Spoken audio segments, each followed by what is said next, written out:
Underwater kicking speed is critical if swimmers want to go fast. And unfortunately, it can be a difficult skill for many swimmers to improve. In particular, it can be really hard for them to learn how to kick well and kick fast at the same time. In many cases, swimmers can either do one or the other or none at all.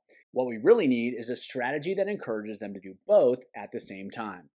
Hi everyone, Andrew here, helping you help your swimmers get faster. And in this video, we're working on underwater kicking efficiency, learning how to get more distance out of each kick at the same kick rate. And if swimmers can learn to do that, they can learn to get more out of each kick, and they can do so at faster and faster kick rates, they're going to improve their skill.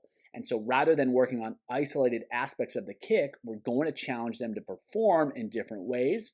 And by doing so, we're going to help them learn to figure out how to put it all together. Underwater kicking is often referred to as the fifth stroke because it's that important. And in racing, it's an absolute difference maker. For some, it is their fastest stroke, and for some, it could be their fastest stroke. And for those that it is their fastest stroke, they need to double down on that advantage, and they need to learn how to use it really, really well and really, really consistently. And for those where it could be their fastest stroke, they're leaving a lot of speed on the table if they're not adequately addressing and adequately improving underwater kicking. Fortunately, it's a skill that can be improved significantly in a lot of swimmers. Swimmers have to be able to create length and they have to be able to create rate if they want to go fast, and they have to be able to do both at the same time. And to do that, they have to create more propulsion, less resistance, while moving the body really, really fast at really high speeds. Some swimmers can move their limbs really, really fast, but they struggle to create any sort of efficiency, and others can create a ton of efficiency, but they really struggle to move the limbs fast. To be really good underwater, swimmers have to do both. With a lot of skill development, I like to take the approach of function over form. And what I mean by that is that a lot of technical work is focused on the aesthetics of what skills look like. The position swimmers are in, the position swimmers transition to, the position swimmers manage, the position swimmers maintain. While improving form can lead to function, so if we focus on what things look like, sometimes it can lead to better and faster skills. You require them to perform at higher levels, that's always going to lead to the necessary changes in form.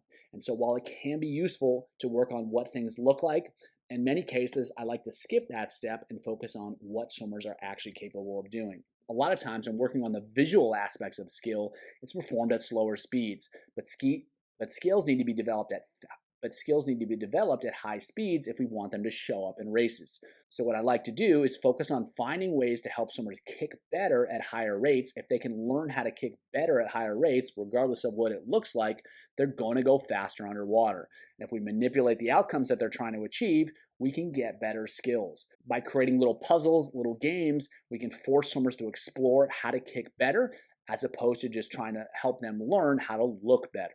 One of my favorite strategies is having swimmers go as far as possible at X kick rate. You give swimmers a tempo trainer, you give them a kick rate, and have them take a certain number of kicks.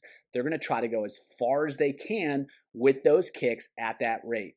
Then you can ask them to increase the rate and ask them to maintain the distance. So obviously if the kick rate is really slow, they're going to be able to take their time, get a whole lot out of each and every kick, and that's going to allow them to create more distance.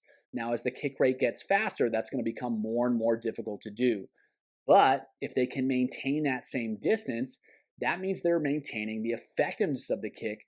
And because those kicks are happening faster and they're still getting as far, that means they're getting there faster, which means they're going faster. So by challenging swimmers to maintain distance at a certain kick rate and then try to get further at that kick rate and try to go the same distance at faster kick rates, we're challenging them to be more efficient while working at speed. So while just having swimmers go fast can be really, really effective, it's also useful to challenge them a different way to help them focus on speed so they're actively trying to get more out of each kick rather than just trying to go fast. And that shift in mindset can be really useful for helping them explore how can I actually get more, how can I create more propulsion with each kick, how can I orient my body, how can I position my feet more effectively, how can I kick more effectively. They're now problem solving and they're focusing on outcomes as opposed to aesthetics. So anytime they're going further at a given kick rate, they're kicking better. Anytime they can maintain the distance at a higher kick rate, they're also kicking better. So it's a different way for them to challenge themselves and a different way to explore how to be more effective with kicking, and it allows them the freedom to figure out what works. So how do you make it even more effective? First of all, you can alternate the kick rates. fast, slow, everything in between, and then alternating between fast and slow and everything in between. So swimmers are going to be challenged to create effective kicking at really slow speeds, and so creating as much distance as possible at slow rates. It's going to be a different challenge as compared to trying to create as much distance as possible at faster rates. And so both can be useful for different reasons. Slower rates can help swimmers learn how to get more out of each kick, and then faster rates can help them learn how to get more out of each kick at speed. You can also add resistance. You can resist their feet, drag socks, fins. You can resist their body, parachutes, towers, stretch cords, whatever it is. You can also do this with different underwater kicking drills. You can have them go on the side. You can have them hold a paddle or a buoy in their hands to work on stability. And you can challenge them in the same way, trying to get a certain distance, but you're going to put more pressure on whatever skill that drill is designed to develop. You can also combine this with swimming, doing it during training sets. So for instance, maybe they have to take 6 kicks every wall. They have a certain kick rate they have to maintain, and they're trying to get as far as they can off of each wall. And really, that's what they're going to have to do in races. And so it's great to practice that during training sets as well. So tons of different ways, and these strategies can be combined in any way, and a lot of different options in order to help swimmers improve their underwater kicking. So here are 2 example sets using this strategy to help swimmers learn to improve their underwater kicking. So you go 3 rounds through in the first set. They're going to go 12 underwater kicks with a parachute. It's at 0.70 seconds per cycle on the kick rate. They're going to go as far as possible. Then we're going to drop the rate down 7.0 to 6.5 to 6.0 to 5.5.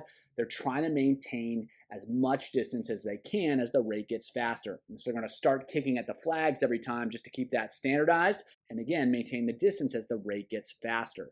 Then they're going to go without the parachute, 6.0, 5.5, 5.0, 4.5. Again, they're trying to get as far as possible. Obviously, without a parachute, they should be going further. And we'll do that 3 times through and see if they can get better each and every round. They're always trying to get as far as they can. And as the rate gets faster, they're trying to maintain the distance. And every time they repeat the rate, they're seeing if they can beat it. Next set, they're going to go 4 100s freestyle, 8 kicks off every wall. And those kicks are all going to be at 0.60 seconds per cycle. Then they're going to go 4 more, or they're at 0.50 seconds per cycle. So every time they're going to start kicking at the flags, they're trying to get as far as they can on those 8 kicks, and then want to see if they can get as far on the second 4 as the first 4. That means they're able to get there faster, they're being more effective with the kicks, and you can also ask them to be consistent so the first wall and the last wall is the same. So if they're maintaining their distance the whole set, that's another indicator that they're kicking really well. So there's tons of different options here. It's all about using that concept of challenging swimmers to get more length out of a certain rate. And if they can do that, they're kicking more effectively and they're kicking faster. And so rather than just asking swimmers to go fast all the time, have them working on getting more out of their kicks without slowing down the kick rate. And that's going to take their skills to the next level. If you want to learn more about how to help swimmers create more propulsion with their underwater kicking, check out the video below.